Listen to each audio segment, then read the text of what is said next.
During the summer of 1914, Europe plunged into a war unlike any the continent had ever witnessed. What began as a regional crisis quickly escalated into a conflict involving the world's greatest military powers. Germany believed victory depended on speed. Its leaders feared a prolonged war against both France in the west and Russia in the east.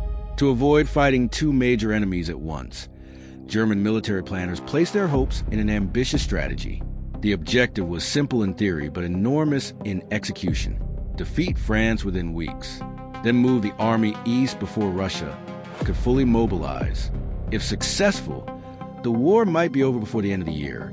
The strategy became known as the Schlieffen Plan. Designed years before the war, it called for a massive advance through neutral Belgium before turning south toward Paris. German commanders believed the French army would be outflanked and surrounded before it could mount an effective defense. The plan depended on precise timing. Every army had to move according to an exact schedule.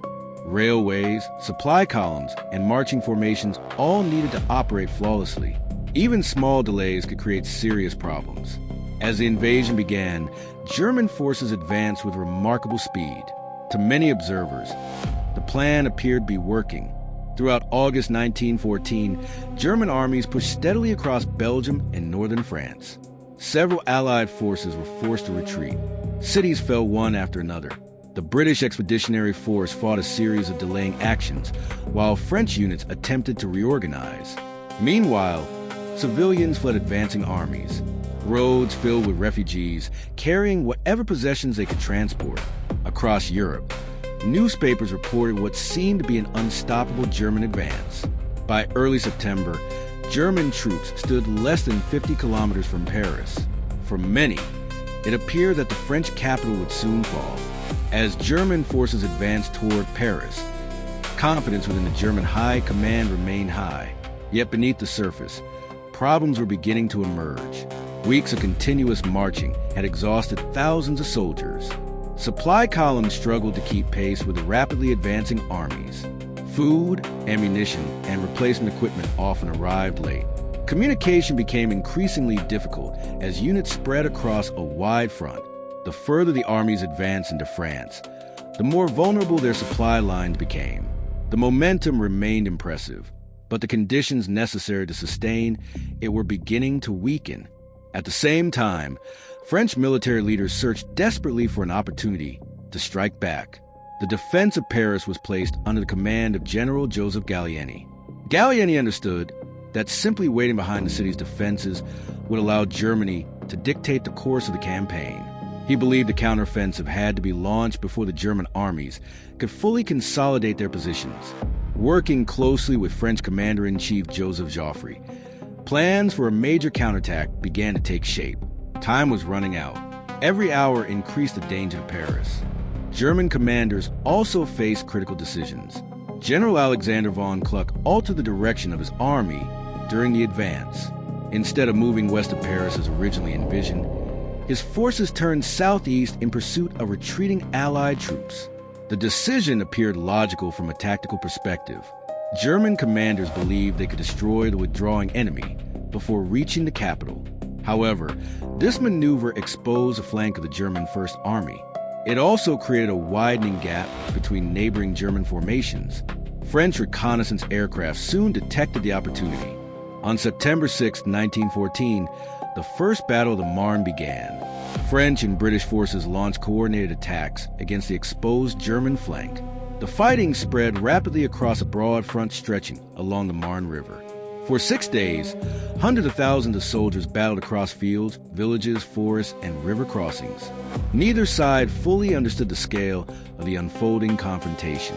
Every commander recognized that the outcome could determine the fate of France. The battle quickly became one of the largest military engagements in history. One of the battle's most enduring legends involved the Paris taxicabs. As the counteroffensive developed, military authorities requisitioned hundreds of civilian taxis to help transport French soldiers toward the front. The number of troops moved was relatively modest compared with the size of the armies engaged, yet the symbolism proved extraordinary. The people of Paris were contributing directly to the defense of their city. The image of taxicabs carrying soldiers into battle became one of the defining stories of the First World War. It represented determination in the face of overwhelming danger. As the battle intensified, the gap between the German First and Second Armies became increasingly dangerous. French reconnaissance aircraft continued reporting the widening opening. For one of the first times in military history, aerial observation played a decisive operational role. The information reached Allied commanders quickly. French and British forces redirected their attacks toward the exposed sector. Instead of striking isolated units, they aimed to split the German advance in two. The opportunity was narrow. If exploited successfully, it could change the course of the campaign. Fighting along the Marne became increasingly fierce. Entire villages changed hands more than once. Artillery fire echoed across the countryside without pause. Infantry units launched repeated attacks despite exhaustion.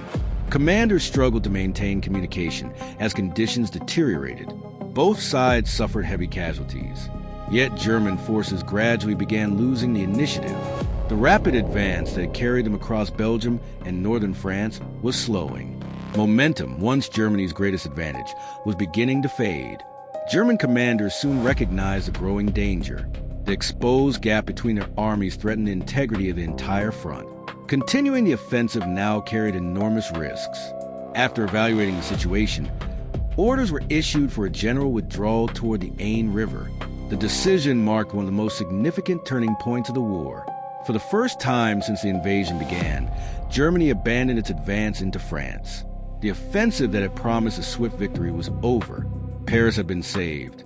The German retreat did not end the fighting. Instead, both sides began digging defensive positions along the Aisne. What started as temporary trenches soon expanded into an immense network of fortifications. Barbed wire, machine gun nests, artillery positions, and underground shelters spread across the countryside. Neither side could easily force a breakthrough. The Mobile War of 1914 was coming to an end. A new phase of the conflict was beginning. It would become known as trench warfare. The consequences of the First Battle of the Marne extended far beyond the battlefield. Germany's original strategy had failed. The rapid victory envisioned before the war was no longer possible. Instead of ending in a matter of weeks, the conflict would continue for years. Both alliances prepared for a long war of attrition. Factories expanded production. Millions more soldiers would be mobilized. Entire economies shifted toward supporting the war effort. The battle marked a moment when hopes for a short conflict disappeared. Europe entered a new and devastating chapter. Following the German withdrawal, both sides attempted to outflank each other in a series of operations that became known as the Race to the Sea. Neither army achieved a decisive breakthrough. Instead, trench systems stretched farther north with every new engagement. By the end of 1914, continuous defensive lines extended from the North Sea to the Swiss frontier. These fortifications would define the Western Front for much of the war. The mobility that had characterized the opening weeks of the conflict had largely vanished. The battlefield itself had been transformed. Today, the First Battle of the Marne is remembered as one of the defining battles of the 20th century. It prevented the capture of Paris. It ended Germany's hopes for a rapid victory in the West. It demonstrated the importance of logistics, reconnaissance, and coordinated command. It also revealed how quickly modern warfare could evolve. Within only a few months, armies that expected swift maneuver warfare found themselves trapped in vast trench systems. The Marne did more than save a city. It changed the entire character of the First World War. The First Battle of the Marne was one of history's great turning points. It halted the German advance at the gates of Paris and shattered the assumptions behind the Schlieffen Plan. Although no side achieved total victory, the battle reshaped the conflict. A war expected to last only weeks became a struggle that would consume for years and millions of lives. Its legacy can still be seen in every study of modern military strategy. The Marne proved that logistics, intelligence, leadership, and timing could decide the fate of nations just as surely as battlefield courage.